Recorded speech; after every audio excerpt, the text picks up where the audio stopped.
Good morning my dear students. चलिए आज हम देखिए आपको जो ये 12th की बायोलॉजी आपको पढ़ा रहे थे उस 12th की बायोलॉजी का देखिए आपका फर्स्ट लेसन क्या हो गया, समाप्त हो गया। और फर्स्ट लेसन हमने आपको पढ़ाया था जीवों में जनन। जीवों में जनन जो चैप्टर था आपका वो पूर्णतः पूर्ण रूप से समाप्त हो चुका है। और आज हम आपको देखिए यहाँ से अब दूसरा जो 12th की बायोलॉजी का है जो दूसरा चैप्टर है उस चैप्टर का नाम है पुष्पी पादपों में लैंगिक जनन। पुष्पी पादपों में लैंगिक जनन, sexual reproduction in flowering plant. ये जो पुष्पी पादपों में क्या दिखाया गया है आपका लैंगिक जनन या sexual reproduction in flowering plant, इसका आज हम आपको पार्ट फर्स्ट क्या कर रहे हैं, बताने जा रहे हैं। पहला जो लेक्चर है वो आज आपको हम बताने जा रहे हैं। तो आप लोग अपनी नोट्स और अपनी पेन लेकर के बैठ जाइए और ध्यान से देखिए इधर सब लोग और सुने यहाँ पे। तो देखिए जो ये पुष्पी पादपों में जो लैंगिक जनन वाला चैप्टर है ये बहुत ही इंपॉर्टेंट चैप्टर है आपके लिए। आपने अगर इस बुक को देखा होगा एनसीईआरटी की तो इस चैप्टर में क्या किया गया था आपको अब यहाँ पे एडवांस चीजें क्या की गई हैं, बताई गई हैं।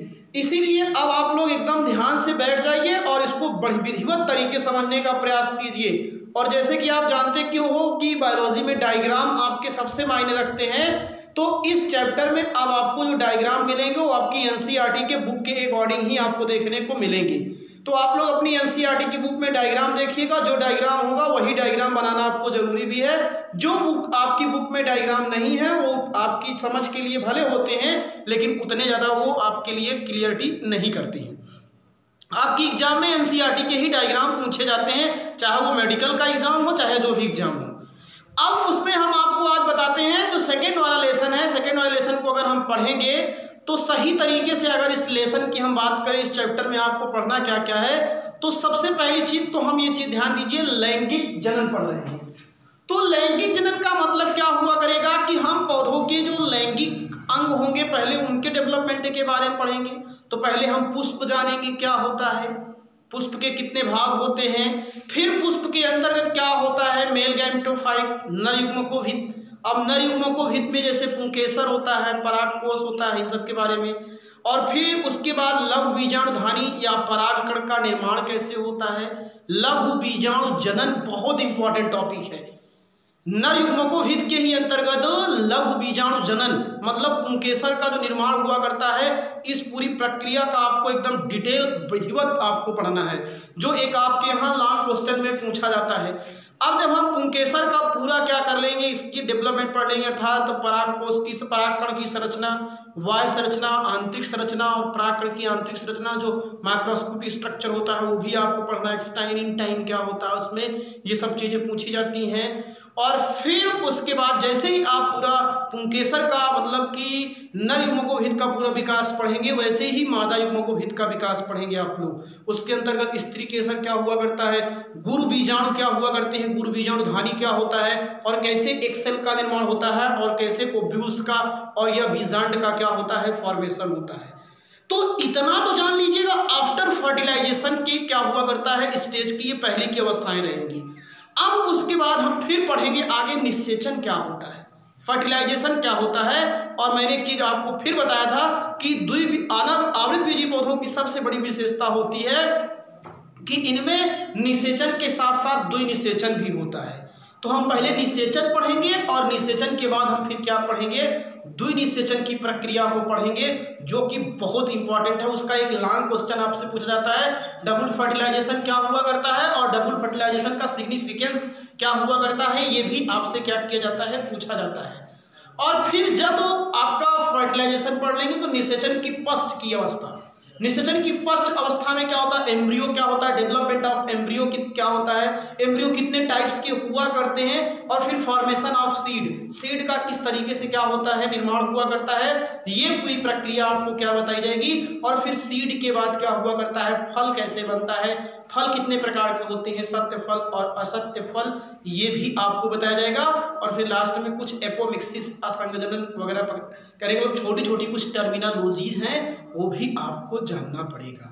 तो एक बहुत इंपॉर्टेंट और बहुत ही ब्रॉड चैप्टर आपके सामने शुरू करने जा रहे हैं। कुछ किताबों में इसको 2 चैप्टर में रख दिया गया है, निषेचन की पूर्व अवस्था, निषेचन की बाद की अवस्था, लेकिन हम जो इसको पढ़ेंगे केवल 1 चैप्टर में पढ़ेंगे।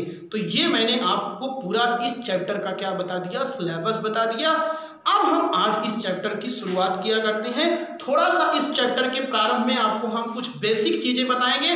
वो जो बेसिक चीजें होती हैं वो आप बहुत ही प्राइमरी लेवल या जूनियर लेवल की क्लासों में क्या की जाती हैं, आपको चीजें बताई गई होती हैं। जैसे सबसे पहले पुष्प क्या होता है, हम सबसे पहले चीज यही जानेंगे कि फ्लावर क्या होता है, क्योंकि पुष्प जो हुआ करता है आप अच्छी तरीके से जानते हो कि पौधे का एक सेक्सुअल पार्ट है।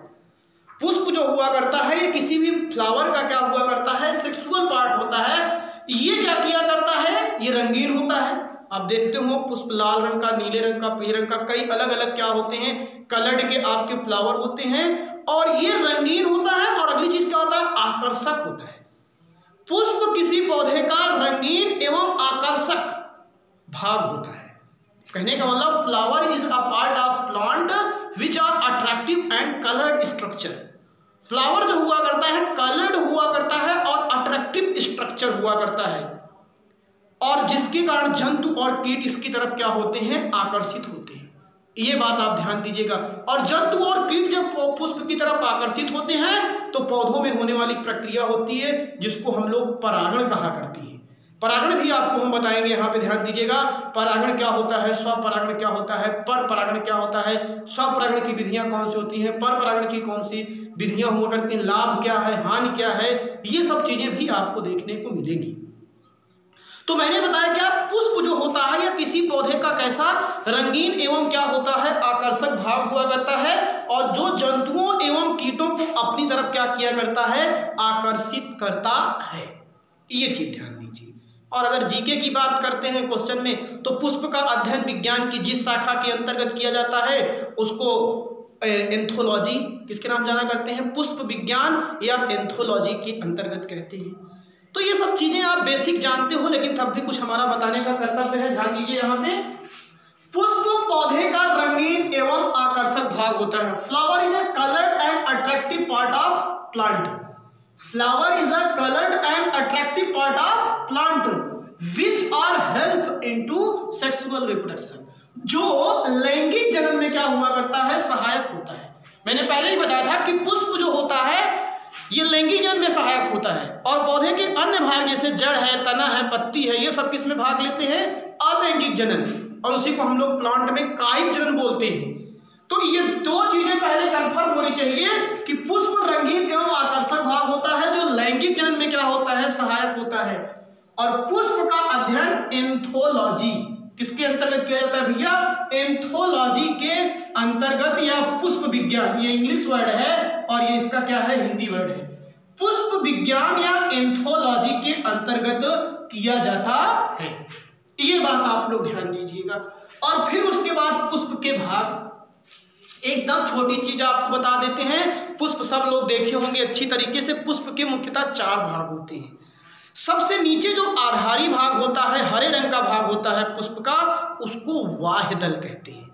आप अगर टैक्सोनॉमी थोड़ा बहुत पढ़े तो वहां पे ये सब चीजें बताई गई हैं। सबसे नीचे का जो हरे रंग का भाग होता है वो वाह्यदल होता है, और जो कहने का मतलब कि वो पुष्प को एक आधार प्रदान करता है, और वहीं पे ही क्या होता है, हरे रंग का होता है। तो कुछ पौधों में, पुष्प में क्या करता है, वो फोटोसिंथेसिस में भी हेल्प करता है। और दूसरा पार्ट, पहला भाग कौन सा बताया, वाह्यदल। दूसरा भाग होता है दल। दल क्या होता है, यह रंगीन भाग होता है, लाल, पीला और आपका गुलाबी, जिस कलर के आप सफेद फ्लावर देखते होंगे, जो हरे कलर पार्ट होता है, नीचे तो हरा रंग होता है, उसके ऊपर जो कलर्ड पार्ट होता है, रंगीन भाग होता है, वही दल कहलाता है। और उसी दल के ही बीच में क्या होता है, 2 इसके गैमेटोफाइट पार्ट होते हैं। एक होता है पुंकेसर और एक होता है स्त्री केसर, जो इसकी लैंगिक जनन में मुख्य रूप से पार्टिसिपेट करेंगे। ये आप जान लीजिएगा। वाह्यदल और दल, वाह्यदल तो बाद में सूख करके गिर जाता है, दल भी जब कीट आकर्षित हो गए, परागण की क्रिया हो गई तो भी सूख के गिर जाता है। लेकिन जो पुंकेसर होता है और स्त्री केसर होता है, ये अब आगे की प्रोसीजर को प्रोसीड करते हैं। और पुंकेसर के भी अब आपको पढ़ना है, यहाँ पे स्त्री केसर के भी पढ़ना है। तो अब देखिए यहाँ पे क्या बताया गया, पुष्प के मुख्यतः 4 भाग होते हैं। पुष्प के मुख्यतः कितने भाग होते हैं? 4 भाग होते हैं। नंबर 1 होता है वायुदल, नंबर 2 होता है दल या पुंकेसर, नंबर 3, और यही पुंकेसर जो होता है इसको हम लोग पुष्प का नर जनन अंग कहते हैं, मेल रिप्रोडक्टिव ऑर्गन्स।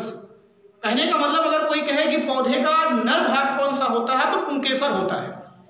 और एकदम सीधी सी बात, ये पुंकेसर, एंड्रोसियम, और फिर जो स्त्री केसर होता है ये कैसा होता है? नर जनन अंग होता है, फीमेल रिप्रोडक्टिव ऑर्गन्स। तो कितने भाग में भैया? 4, वायुदल, दल, पुंकेसर। और पुंकेसर कैसा भाग है? नर जनन अंग है, मेल रिप्रोडक्टिव ऑर्गन है, और इसी में मेल गैमीट बनेंगे। भाई अगर ये नर जनन अंग है तो इसमें नर जननांग होंगे, और जिसके द्वारा क्या होगा? नर युग्मक का निर्माण होगा। और पौधे का नर युग्मक क्या होता है? परागकण।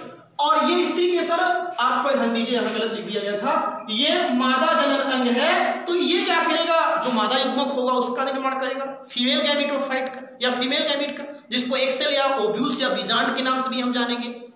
तो यहाँ पे क्या हो गया कि इतनी बातें आपको एकदम कंफर्म हो गई होंगी। और अब ध्यान दीजिए, पुष्पी पादपों में लैंगिक अवस्था, मतलब कि sexual stage in flowering plant. तो जैसे ही आपको मैंने बताया था लैंगिक जनन की अवस्था, वही पूरी चीजें यहाँ फिर से पहले वाले चैप्टर में आपको बता रहा हूँ। बार बार हर वीडियो में मैं बताता हूँ कि आप लोग वीडियो को स्टेप वाइज देखिए, तब आपको बातें एकदम समझ में आएंगी। आप कूद करके अगर देखेंगे तो आपको समझ में आएगा नहीं। और पर डे पर नोट्स बनाइए आप लोग। अगर किसी कारण बस आपको मोबाइल्स वगैरह नहीं मिल पा रही तो जिस दिन मिले उसी दिन आप उसको बनाइए, लेकिन हाँ सीरियल से देखिए, ये नहीं कि हम वीडियो अपलोड कर दिए तो आप पलट करके रोक देते रहिए। अब हम आपको बता रहे हैं अगली चीज कि जो लैंगिक अवस्था हुआ करती है पुष्पी पादपों में, 3 होगी इसमें भी। एक होगी निषेचन के पहले की अवस्था, जिसमें लैंगिक अंगों का विकास होगा, डेवलपमेंट होगा पुंकेसर का और स्त्री केसर का। ये नर युग्मक बनाएगा, वो मादा युग्मक बनाएगी, और जब नर युग्मक और मादा युग्मक बन के तैयार हो गए तो क्या होगा? निषेचन। और निषेचन की क्रिया के बाद क्या होगा? निषेचन के बाद एक चीज मैंने बताया था, वो द्विनिषेचन यहाँ पढ़ाएंगे आपको। और द्विनिषेचन जब निषेचन हो जाएगा तो फिर भ्रूण का निर्माण होगा, मतलब निषेचन की पश्च परिवर्तन अवस्था या भ्रूणी विकास का परिवर्तन। तो ये 3 स्टेज आपको मुख्य रूप से देखने को मिलेगी यहाँ पे। अब वो कौन कौन सी स्टेज है यहाँ पे देखिए। नंबर 1 है निषेचन की पूर्व अवस्था। पहली स्टेज कौन सी है राजू? निषेचन की पूर्व अवस्था। दूसरी है निषेचन तथा द्विनिषेचन, मैंने अभी बताया आपको। इसकी कहने का मतलब पौधों की लैंगिक अवस्था को निम्न भागों में विभाजित किया गया है। पहली है निषेचन की पूर्व अवस्था, ऑलरेडी जानते हैं, निषेचन तथा द्विनिषेचन। निषेचन होगा, द्विनिषेचन भी होगा, और फिर निषेचन की पश्च अवस्था या भ्रूणीय विकास या भ्रूण का परिवर्धन। तो ये इतनी स्टेज आपकी 3 स्टेज हो गई। अब हम पहली स्टेज के अंदर क्या करते हैं? एंट्री मार जाते हैं। और हमारी जो पहली स्टेज है वो है निषेचन की पूर्व अवस्था, अर्ली स्टेज ऑफ फर्टिलाइजेशन। निषेचन की जितनी पहले कार्यक्रम हो रहा है वो आपकी इसके अंतर्गत आएंगी। अब जैसे आप ध्यान दीजिए, इसके अंतर्गत पुष्प में निषेचन के पूर्व, भाई फर्टिलाइजेशन के पूर्व क्या होगा? पुंकेसर एवं स्त्री केसर का क्या होता है भैया? विकास होता है। भाई निषेचन करना है तो उसके पहले क्या होगा? पुंकेसर और स्त्री केसर का डेवलपमेंट होगा। पुंकेसर नर युग्मक बनाएगा, परागकण, और स्त्री केसर मादा युग्मक बीजांड या ओव्यूल्स का निर्माण करती है। तो इतनी चीजें ध्यान दीजिए। अब हम यहाँ देखिए लिखे हैं पुंकेसर, या इसी को आप लोग कह सकते हो लघु बीजाणुध्वनि का विकास। पुंकेसर का कैसे डेवलपमेंट होता है? तो पहली चीज तो आपको यही बताए थे कि पुंकेसर जो होता है ये किसी भी पौधे का, ये पुष्प का क्या होता है? मेल पार्ट होता है। और इसके मुख्य रूप से जो भाग हैं वो पहला होता है परागकोश, या इसी को कहते हैं विज्ञान के वर्णों में लघु बीजाणुध्वनि, और दूसरा होता है पुतंतु, और तीसरा होता है योजी कनेक्टिव। ये क्या लिखा गया है? योजी। और चौथा होता है परागकण, जो मेल यही है, परागकण, पॉलन ग्रेन या मेल गैमिट, नर युग्मक, या इसको माइक्रोस्पोर कहते हैं। और ये है माइक्रोस्पोरेंजियम, इंग्लिश में जान लीजिएगा। ये पॉलन सैक और ये आपका क्या होता है कनेक्ट फिलामेंट और ये कनेक्टिव पॉलन ग्रेन और ये मेल गैमेट और ये माइक्रोस्पोर, इंग्लिश में इसको कहा किया करते हैं। तो अब आपको ध्यान दीजिएगा, पुंकेसर के 4 भाग होते हैं। कौन कौन से भाग? परागकोश, पुतंतु, योजी और परागकण।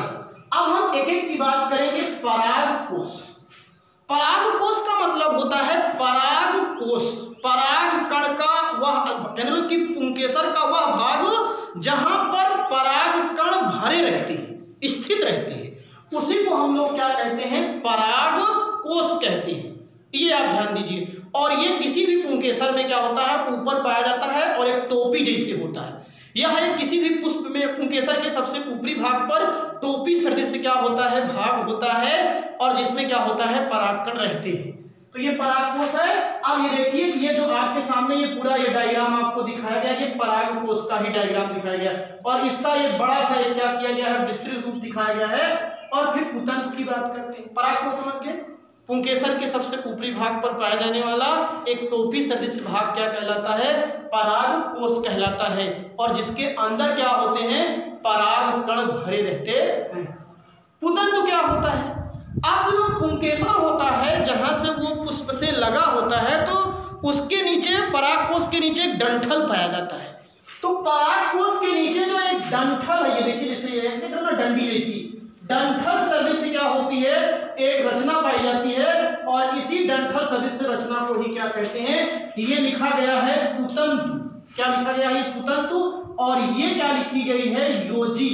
और ये परागकोश, परागकण तो मानते ही आप लोग, परागकोश, योजी, पुतंतु। और ये केवल एक सिंगल पुंकेसर का स्ट्रक्चर है। ये इसका पुतंतु है और ये जहां से ये जुड़ा हुआ है, इसके बीच में जो दरार है उसको हम लोग योजी कह देते हैं। और फिर ऊपर जो ये पूरा टोपी सदृश भाग है, इसको हम लोग क्या कह दिया करते हैं? योजी को आप लोग चाहे तो इसको यहाँ से दिखा दीजिए, ये योजी। और ये फिर ऊपर जो पूरा टॉपिक पार्ट दिखाई दे रहा है, ये आपका क्या होता है? परागकोश।